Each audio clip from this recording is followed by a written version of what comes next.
আসসালামু আলাইকুম। আশা করি সবাই ভালো আছেন, সবাই সুস্থ আছেন। ফ্রান্সে মে মাসের 1 তারিখ থেকে কি কি পরিবর্তন হবে এ সকল বিষয়ে আজকে আপনারা জানতে পারবেন আজকের লাইভে।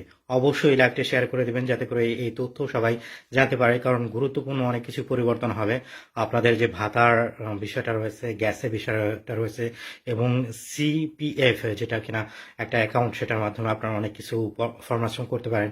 অনেক কিছু পরিবর্তন হতে যাচ্ছে মে মাসের 1 তারিখে। কি কি সেই পরিবর্তন, চলুন যাই দেখে আসি। লাইভটা বেশি বেশি শেয়ার করে দেবেন।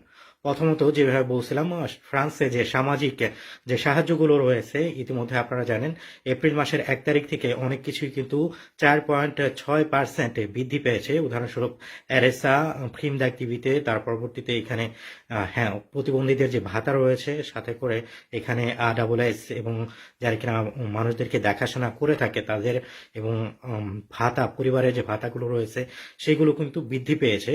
বৃদ্ধি পেলে কি হবে, মে মাসের 6 তারিখ থেকে এই টাকাটা আপনারা পাওয়া শুরু করবেন। এপ্রিল মাসে এটাকে ভ্যালিড করা হয়েছে, কিন্তু মে মাসের 6 তারিখ থেকে এই টাকাটা আপনারা দেখতে পারবেন আপনাদের অ্যাকাউন্টে। যদি কিনা আপনারা না পান, যদি কিনা এই ক্রাইটেরিয়ার মধ্যে পড়ে থাকেন, কিন্তু তার পরবর্তীতে আপনাদের 4.6% টাকা বৃদ্ধি পায়নি, তাহলে আপনারা কাফের সাথে অবশ্যই যোগাযোগ করবেন। আরেকটা জিনিস যেটা কিনা পরিবর্তন হতে যাচ্ছে সেটা হলো, যদি কিনা আপনারা ডাক্তার